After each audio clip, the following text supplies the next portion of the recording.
Izombie by Michael Allred and Chris Roberson. Well, really, Chris Roberson, Michael Allred, Laura Allred, all the Allreds. Chris Roberson is the writer, but if you read this book, probably Allred also has something to do with it on the plot department. So this is the omnibus, and the quality of it is pretty cool.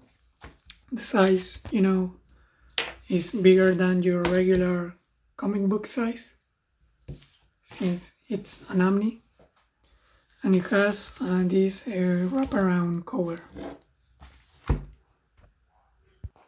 This is how it looks without the dust jacket. It's the same, just without all the text. And what's Izombie about? Well, it was a Vertigo series published by DC, and it's a Vertigo label, so it's for adults, but it isn't really gory or doesn't really have sex in it, so it's not explicit. It's a really weird Vertigo adult comic in that department. It's more like an Image comic, maybe. It has this omnibus has all the issues 1 to 28, and also 2 specials, I think. So we first start off with this little story.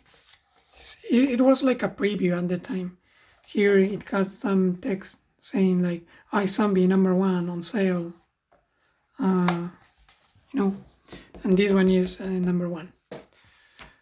Cover is really good. It's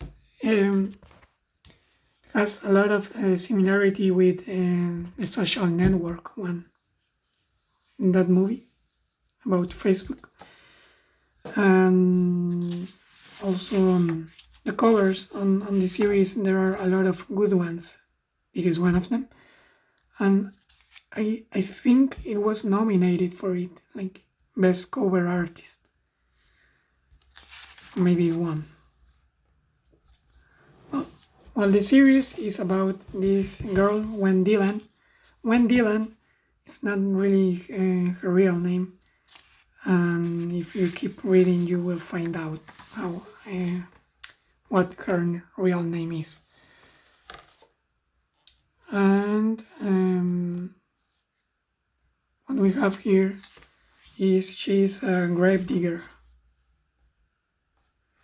and she's a zombie and has a ghost girl, a friend. She paints. So also we are introduced to this vampire arc, and they hang out on a diner at night with their friend Spot, who is a were terrier. Yes, not a werewolf. And in the end, also we have these monster hunters. And what happens on the first issue is that we discover that when it's not really like all zombies, she speaks, moves normal. The only problem she has is that she's like losing her memories about everything really about her previous life. And when she eats brains, she can keep in this conscious state, but also she gains the memories. And sometimes the dead person speaks to her. So the series at first is basically that, like, okay, I'll catch your killer because this guy was murdered, and maybe then you'll shut up. So she is basically like a Nancy Drew character, but not every time. And on this first arc, she's trying to solve a mystery, but not in every arc she does that. Sometimes when persons are, like being killed, they ask her to solve a mystery. Then she starts painting, like these new memories she has. So that's the first arc, basically. All these characters, they start to intertwine at some point. And I think the biggest aspect of this comic is that although it has a lot of monsters, the main genre of the series is the romance genre. It is really based on romance comics, and Allred doing the interior art, it makes a lot of sense because he has this kind of Charles Burns style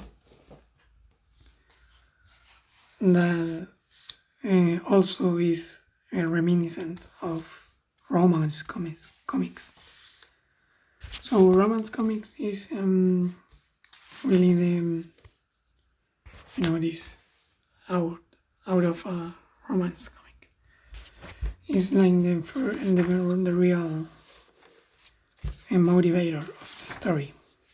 Also, Scooby-Doo, Nancy Drew, when they solve mysteries, all kind of pulpy stuff, monster related.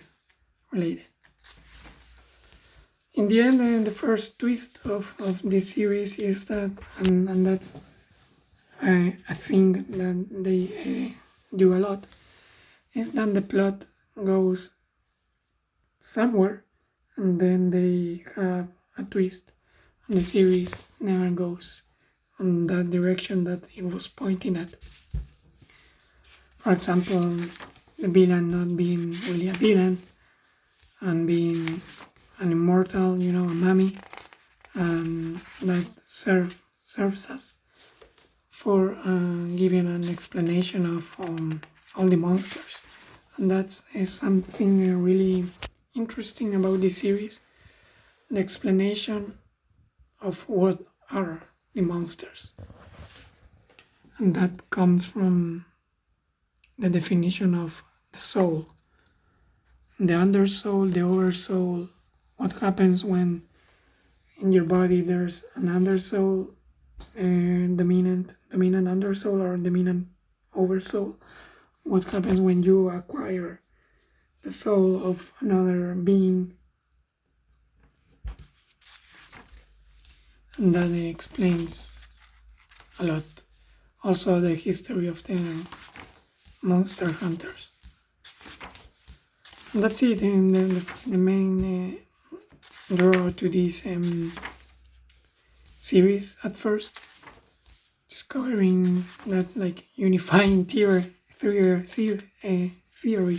about monsters, and also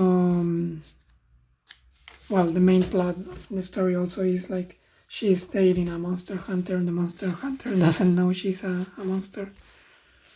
So, romance at some point that will have to pay off for the reader. And that's it, like the first arc. We have another little story about when's past. We have some single issues about other characters and their origin story. It always helps to build up new plots. Like some characters being gay and they don't really know it. Here it is a really a Scooby-Doo reference. Pretty obvious for the ones who didn't catch it at first. And then we have other arcs about, you know, like the second arc has a lot to do with the vampires.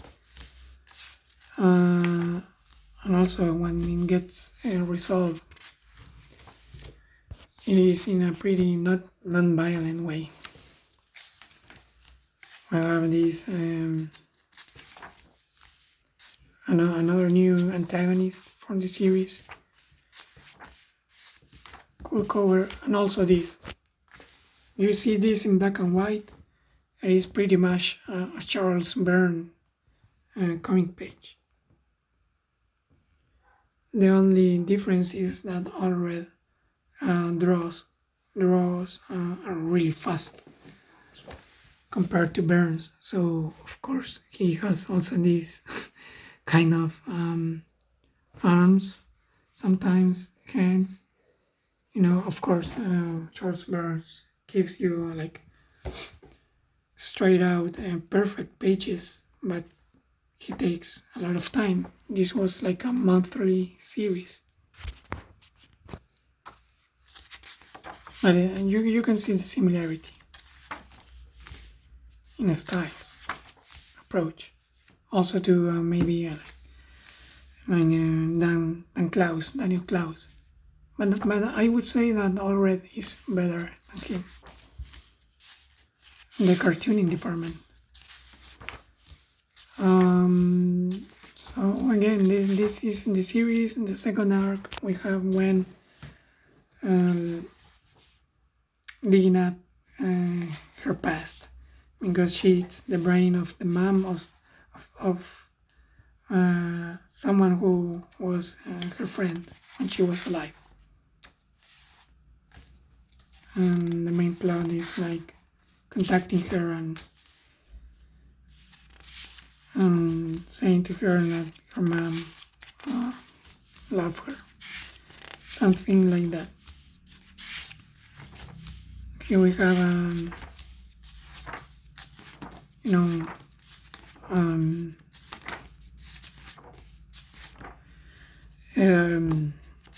series going in that direction, you know, so we find out about when, we find out about the end of the world. That's another plot that comes at some point with these Lovecraftian monsters. The characters that seem to be bad characters and the bad ones in the story are really trying to prevent this end of the world. It seems, you know, some maybe they are really bad and not trying to save the world and doing something else. Sometimes we have another artist coming to the series for the one shots. For example, this Ellie the Ghost story is done by Gilbert Hernandez. And also we have the revelation of the real name of Wen. On the third arc, we have an introduction of new characters, the Dead Presidents, and also a zombie riot. And now we have real zombies on this series. And there are a lot of references to other series that Allred has worked on. And yeah, that's it. The coloring always good because it's done by Laura Allred, his wife. Here, for example, we have some reference to Mad Men comics, other comics done by Allred. We have the region of some monster hunters. Again, at some point after the first 3 arcs, the series makes a turn and goes straight up trying to advance the plot. And the drama, the soap opera, the romance gets a little left behind. And I got to say, I lost a little interest in the series when it was too focused on the end of the world, because another reference to romance magazines, teen magazines, and the series focused too much on the end of the world. For me, it lost a little steam, because what was making it interesting at first was this romance and soap opera kind of teen drama kind of aspect of it. If I wanted end of the world kind of story be in the focus, maybe I could have read other comic drawn by other artists. Although Allred draws really well in the gory stuff. You can see on the covers that when he wants, he can give a lot of detail. And well, I won't say it's bad, it's good, but maybe a little rush, and that has like an explanation, because they were going to cancel this series. Although that cancellation, I really think they managed to end it pretty well. Just that some plot lines were thrown out of the series, because they didn't have the space to appear. But the end result, the whole series, I think is recommendable. I think it's a good series, really well drawn, well scripted. The ending is maybe not the most happy one. And here we have an afterword, and they explain basically the same, like what were the origins of this series and how it came to be. And they talk about they talk about the TV show, they talk about some plot lines that were left behind. So you have them here if you wanted to know what it could have been. The covers are some covers and some work, pencil work by Allred. Pretty good, actually. This one is really good. Like the textures he can make. Sometimes you're so accustomed to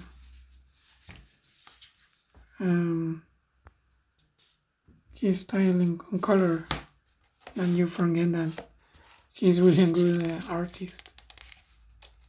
I mean, he's a good artist, but he can make other stuff.